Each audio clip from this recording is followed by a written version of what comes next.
नमस्कार, आप देख रहे हैं रिपोर्टर लाइव। मैं हूं आपके साथ दीक्षा चौधरी। रिपोर्टर लाइव में हम अपने तमाम संवाददाताओं से लेंगे दिन भर की बड़ी खबरों की जानकारी। तो चलिए शुरुआत करते हैं रिपोर्टर लाइव की। लोकसभा और राज्यसभा की कार्रवाई 31 जुलाई तक के लिए स्थगित की गई है। हमारे सहयोगी सुटी दीक्षित की ये रिपोर्ट देखिए। तो हर बार की तरह सातवें दिन भी यही तस्वीर निकल के सामने आई दोनों सदनों से, चाहे लोकसभा की बात कर ली जाए चाहे राज्यसभा की बात कर ली जाए।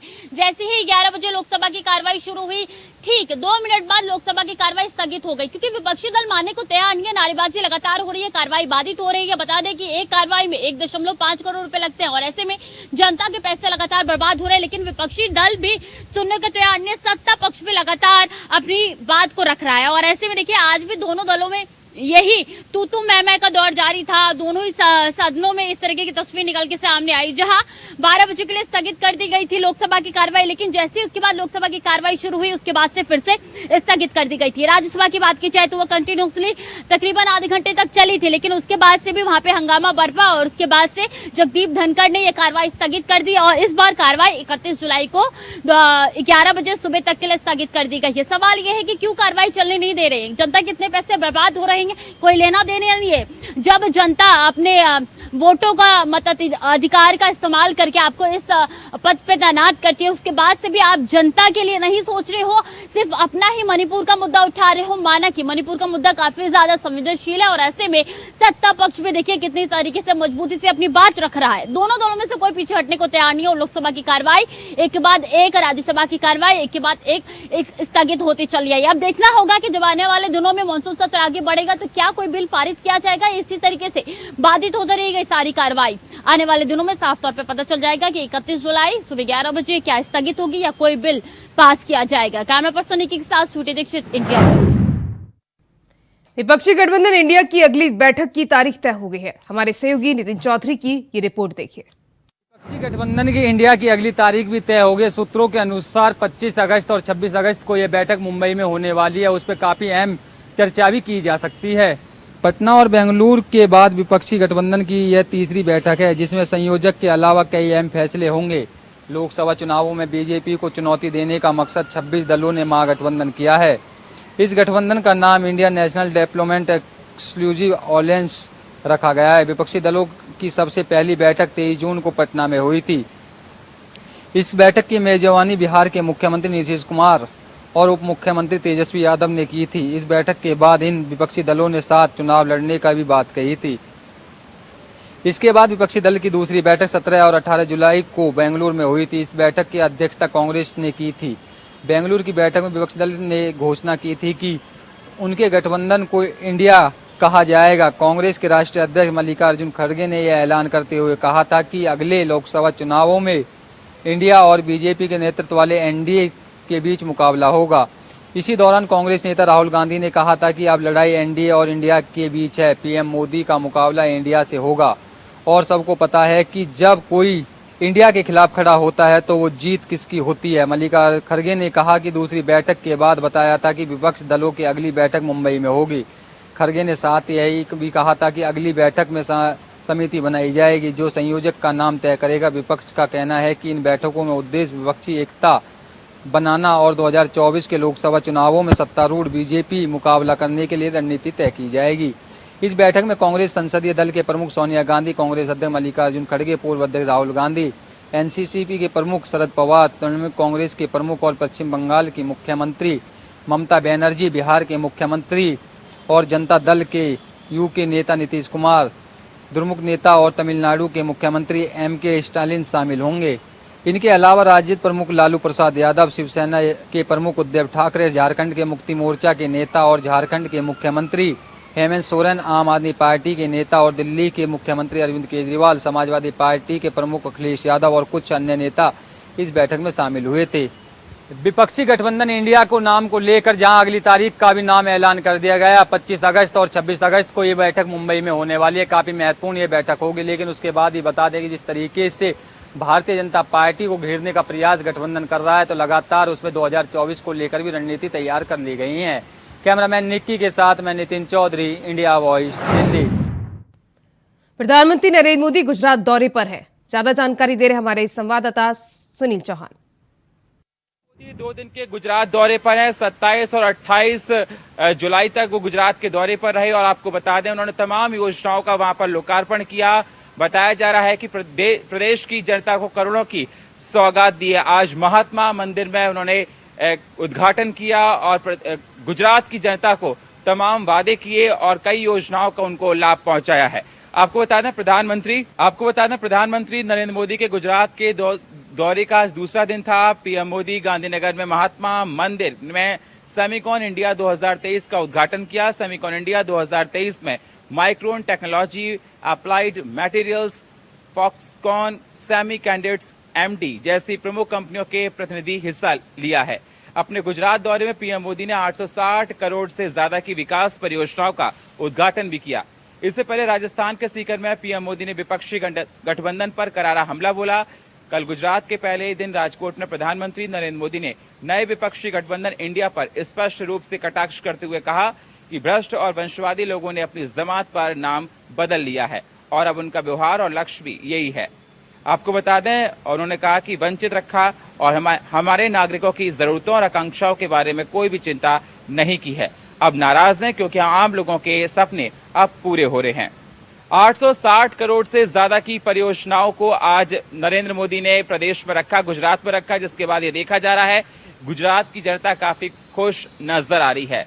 मोदी के साथ तमाम बड़े बड़े कंपनियों के सीईओ भी मौजूद थे। कैमरामैन निक्की के साथ मैं सुनील चौहान, इंडिया वॉइस, नोएडा। झारखंड विधानसभा का मॉनसून सत्र की शुरुआत हो गई है। हमारे सहयोगी नितिन चौधरी की ये रिपोर्ट देखिए। झारखंड का मानसून सत्र सदन आज से शुरू होने वाला है। बता दें कि आज से जो है सदन के अंदर पूरी तरीके से तैयारियां भी कर ली गई है। तमाम नेता, विपक्ष की बात किया तो विपक्ष नेता भी तैयार हो गए हैं, लेकिन उसके बाद जिस तरीके से संसद चलने की जो बात हो रही थी सदन के अंदर, तो उसको चलाने के लिए आज पूरी तैयारियां भी कर ली गई हैं। स्पीकर रविंद्रनाथ महतो ने विधायक दल के नेताओं के साथ बैठक की है। वहीं इस बैठक को लेकर बीजेपी नेता ब्राची नारायण ने कहा है कि बैठक में शुरू होने वाले विधानसभा सत्र के संबंध में विस्तार से चर्चा हुई है। हेमंत सोरेन सरकार ने हमें चर्चा करने के लिए कोई मुद्दा दिया है, लेकिन 2 विषयों पर ज़्यादा चर्चा हुई है। इनमें पहला नियोजन नीति और दूसरा विधि व्यवस्था, और दरअसल हम इन 2 विषयों पर मानसून सत्र में सरकार से जवाब चाहिएगा। इधर विधानसभा को सरकार की ओर से 3 विधायक अलग अलग विभागों में भेजे गए हैं। सीवी रमन विश्वविद्यालय, आरोग्यम विश्वविद्यालय और झारखंड कारखाना निबंध विधायक भेजे गए हैं।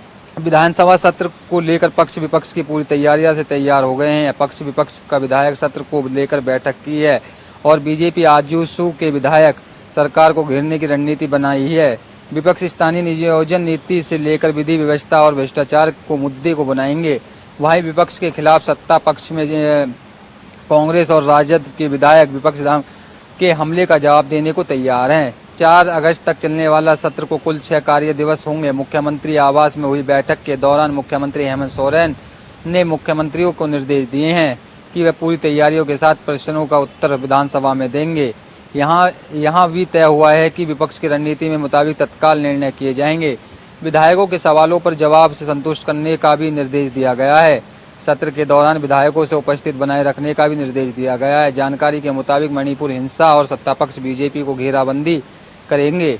इसके बाबत सदन के बाहर प्रदर्शन की भी तैयारी है। बैठक में झारखंड मुक्ति मोर्चा, कांग्रेस और राजद के विधायक भी मौजूद रहे हैं। वहीं बात की जाए झारखंड सदन को लेकर तो भारतीय जनता पार्टी और तमाम बड़े नेताओं ने अपनी तैयारियां कर ली हैं, लेकिन उसके बाद सदन के अंदर काफ़ी गर्मागर्मी देखने को भी मिल सकती है, क्योंकि इस तरीके का सदन चलने को लेकर पहले जो मुद्दे हैं सभी अपने मुद्दों को उठाएंगे। मणिपुर मामले को लेकर भी इस पर चर्चा की जा सकती है। कैमरामैन निक्की के साथ मैं Nitin Chaudhary, India Voice, Delhi. Mafia Mukhtar Ansari के गुर्गों की करोड़ की संपत्ति कुर्क की गई है। खबर पर ज्यादा जानकारी दे रहे हमारे संवाददाता सुशील तिवारी। IS 191 गैंग के लीडर मुख्तार अंसारी के करीबी गैंग के सदस्य रहे जाकिर हुसैन उर्फ विकी पर आज गाजीपुर जिले में बड़ी कार्रवाई की गई।